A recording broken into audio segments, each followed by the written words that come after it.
Bundan öncə biz bir çox ölkələrlə deyək ki, enerji məhsullarının təqdim edilməsi, neft, xam neft, daha sonra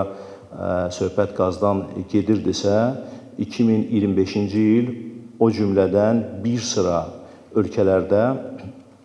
Azərbaycan şirkətləri tərəfindən böyük investisiya yatırımları, böyük sərmayələr, orada böyük müəssisələrə pay sahibi olmaq, böyük layihələrdə iştirak baxımından yalnız 2025-ci ildə, məsəl üçün biz bunu qeyd edə bilərik, Birləşmiş Ərəb Əmirliklərində, İsraildə, Türkiyədə, Özbəkistanda,